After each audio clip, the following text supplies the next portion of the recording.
Hello, everyone. This is MMA Interesting Prospects podcast. Today, our guest is Jhonoven Pati, who will fight on Samurai MMA 19, May 29th. Hello, Jhonoven. How are you? Good. How are you, brother? I'm good. And in around a week, you will get another big fight. It will be a fight against UFC veteran. So, if you can tell me how your camp was going for this fight, and do you think that it can be like a quick fight for you because you are like known for the finishing opponents? Yeah, with Johan's style of fighting, I absolutely think that it can be a early stoppage for myself. Johan he's a brawler. You know, he made it to the top of the sport. He made it to the UFC. He had some wins in there, and he's a dangerous opponent. So to have a guy like this with this kind of style in there with me, I think it's a perfect matchup for myself to come out victorious at the end of the night, and it shouldn't be a long one. But definitely, he also got a lot of experience fighting for in the UFC, fighting on the regional scene. So definitely, it will be a good fight. But if you can tell me, is it like a catch weight, 195? Correct. Yes, it's a catch weight. Supposedly Johan has put on a lot of weight. Um, I guess muscle mass over the years since he's been cut from the UFC. So he didn't mind doing a catch weight. We didn't think it was necessary to cut unnecessary weight if we're both 85ers. So we just agreed to a comfortable weight and just ready to fight. But probably it can be even like the better option because in the end of the day, you are like both middleweights, but you will not be both like killed by weight cuts. So probably it can be like even better fight in like catch weight. Agree. I agree. And overall, you fought against like who is who on the regional scene. But from your experience, are you more excited about like fighting against like good veteran who's got like 15 or 20 fights, or like undefeated prospect? Uh, for the point where I'm at in my career, I think fighting Johan is absolutely necessary. It's a guy that's been in the UFC. He was a guy that you know the UFC really liked. He was a name that could possibly go back to the UFC. I think it's more important fighting him rather than fighting an up and comer because fighting an up and comer can be a lose lose. You know, I beat somebody and they're not experienced, they weren't ready for that kind of fight, or you beat a experienced guy that they say, hey, we were still kind of liking this guy. You beat him, and it shows that you can still compete at the highest of the highest. So I think it's just a better fight. It makes more sense. And do you think that with a win, there can be like a big opportunity for you? So maybe like big promotion or even like a samurai title will be next for you? Uh, to be honest, I'm not big about fighting for belts on the regional scene because I just feel like the belt that matters the most is in the UFC. But if it's there, I'll do it if it makes sense. But hopefully, this can be the one to put us over and get us back into the UFC. So I hope this can be the one.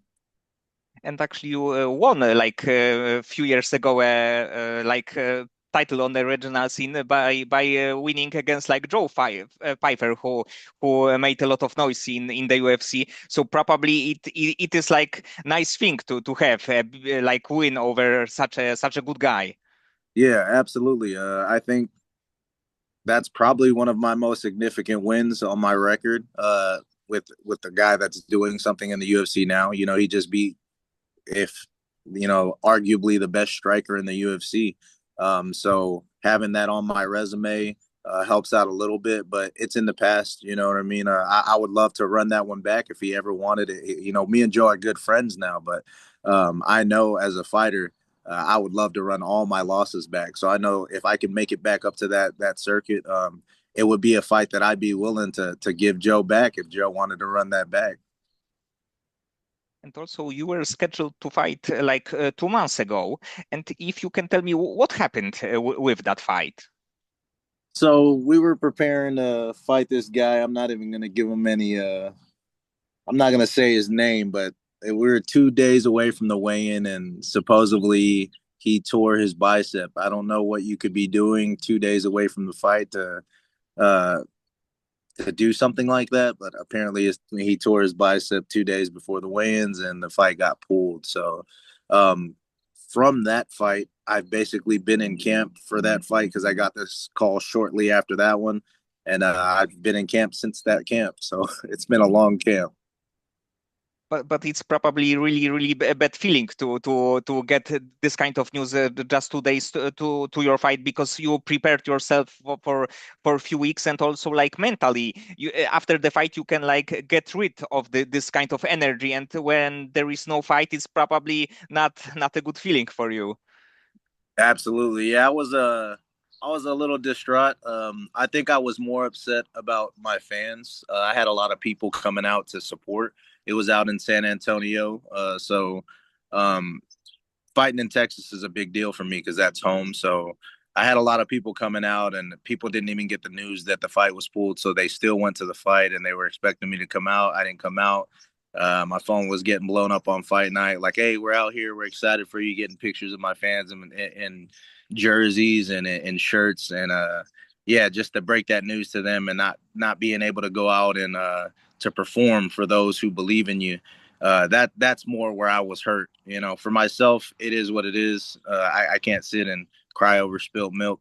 It sucks, but it's part of the game. So I had to mentally for myself. I gave myself the weekend. I said have the weekend to be upset about it, to pout over it, and then get over it. So yeah, Yes, and right now definitely you have this kind of big fights, so it's in the end it's good thing for you. absolutely, yeah, it worked out. God worked it out. And you started your amateur career many years ago. It was actually 2012. Right. At that point, how many like weeks or months of training do you have? Did you have to when you went to the cage for the first time?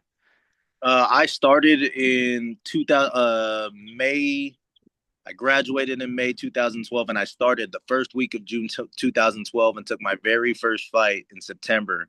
And I weighed almost 300 pounds. And my first fight, I weighed in at 183. So I lost like 100 pounds over that summer. It was June, July, August, September. So 4 months, and I took my first fight. And for you, was it like, let's say, one fight, just one fight, just to see what's gonna happen, or did you plan to have the like MMA career? I didn't plan to have an MMA career. I kind of just fell in love with it. I was training with my boy Jeff Neal. He was fighting. He's in the UFC now. Hands of Steel Neal. Um, and yeah, he was like, come in and lose some weight. He came to my graduation party. I got fat after football when I didn't get drafted into the NFL, and I just had a beer belly. It was all in my belly. And he was like, man, come lose some weight over the summer before you get into working, because I thought I was just going to work for the rest of my life.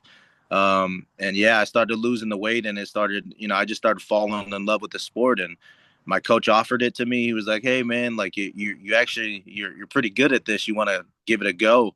And I said, why not? It's amateur. And then I just fell in love after the first fight. It was a feeling I've never felt in my life. So I just got hooked after that. But probably like a first time, especially when with not much of the training, it was like probably a big stress when you went to the cage for the first time. Absolutely, yeah. I've been in fights. I was a rough kid, man. Like I was just a boy. I was a boy's boy, man. Like I was outside playing. I'm a '90s kid, so we're outside playing all the time. And the way that we handled things in the '90s, if we disagreed, is we fought. That was what boys did back in the '90s at the playground. So like I was a fighter my whole life. You know what I mean? So to do it, controlled was definitely mind-boggling, but it was also very rewarding as far as like euphoria and just a feeling that I've never felt before, and a sense of accomplishment knowing that I put in the work. And it's no longer a team aspect, as far as you have a team to build you, but it's all up to you whenever you step in the octagon. And if you can tell me more about the gym and the team that right now you are with, do you train with one place, or do you cross train in few facilities? I actually cross train in a few cities. My main team, my home team is Strike Kings. That's out here in Fort Hood, Texas, Killeen. But I travel a lot.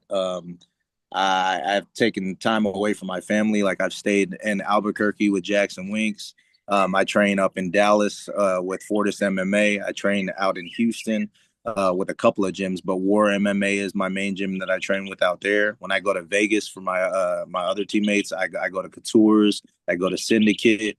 I go to Florida, and I've been out there with their team, Kill Cliff. Like I've been to the tops of the top gyms, and I'm just blessed to even have those opportunities to be able to walk in the gyms like that and to be able to train with those rooms. So yeah, I cross train everywhere. I tell guys to keep their bridges unburnt so they can always have opportunities to train with guys, because cross training I think is absolutely necessary. But yes, I do have a home gym as well. And this is what I like in MMA, that you have like a lot of approaches to the game. You can be in like super big gym, in more of the like boxing kind of training. So you are just you and the coaches who can cross train. So there are like many ways to be successful in the sport. Absolutely. And because you, of course, you have this kind of crazy experience, and I think that with that you can be like even like a mentor for young fighters. And what kind of advice you can give to like a young fighter who want to be like pro MMA fighter? I think for young fighters, the biggest advice that I would give, like if it was me giving my advice to myself restarting, I would say take it a little bit more serious. And what I mean by that is take everything the same as any approach, things that you love in life, the things that you pour into, take fighting in every aspect of fighting, which means your training, your dieting, your nutrition, your recovery. Take all of that very seriously. Even your breaks in between. We can't fight 10 times out of the year, but I would say you should fight multiple times throughout the year. Don't just take 2 or 3 fights. Try to take a little bit more. Try to stay active. Take your recovery very seriously. Take your nutrition very seriously, and take your rest very, very seriously. I wish I had some of those things I would have paid attention to a little bit more, but the older you get, wisdom is a thing if you pay attention. And I found some things out later in my career that I wish I would have taken more seriously when I was younger. Yes, but in the end, probably for young fighters, they are so focused on fighting that like recovery is not in their mind, and it just come with the age that you have this kind of knowledge that you know what to do, but when you are younger, it's hard to do this kind of things. Absolutely, absolutely. When you're young, it's just go, go, go. And I understand, that their bodies can recover. You know what I'm saying? Like the older you get, like our T levels aren't like that anymore. So our body does not recover as fast. So yeah, for sure. And do you watch like UFC fights, like especially big pay-per-views? Absolutely. Yeah, I tune into almost everything, even regional circuit, everything around Texas. I try to tune in and watch and support the local fighters as well, because I understand that, I've competed for the UFC and Dana White Contender Series, and I've done Bellator, I've done these things. So to be on the highest level, you learn how to appreciate the lower level things. So even having young guys in our gym, I really appreciate being around those regional scenes, and you appreciate the humble beginnings. Yes, and in the end, in on the regional scene, especially like this kind of big shows like Fury, LFA, even like in Canada, Samurai, they have this kind of level of the fighters that it's really close. Some fights to like UFC fights. So definitely for the even like casual fans, it's probably good sometimes to watch some fights from the regional scene. Absolutely. Yeah, I think you get to be a little bit more intimate with your fighters, guys that actually follow it. People that are huge fans, they get to follow guys from the bottom level all the way up to the top, and it just means that more to those fans and to the fighters. I know for me, I try to pay attention to those things, because it's people like that on days where you don't want to do it, that keep you going. And do you have a like fighter, especially from the UFC, that you would like to fight? Of course, the fight may happen, may not happen, but even like the dream fight. Man, I've had a couple and they're starting to retire. I wanted to I wanted to fight Chris Weidman. I wanted to make it into the UFC. That was around the time he was still in there. I really wanted that fight because, you know, when he beat Anderson Silva, there was just something in me that stirred me up because Anderson Silva was my hero. So when Anderson lost to Chris Weidman, I wanted that fight big time. And then it was crazy because when I fought Joe, Chris Weidman and all of them, they're from that area. They were in my locker room watching me warm up, and they're there for Joe. It was kind of weird. So um, I don't know, man, if the stars were ever to align for that one. I really, really wanted that one, but nah, nothing in particular. I just want to get back in there and make my money, man. I'm a prize fighter, and I just want to get in there and get my bag and get out, really.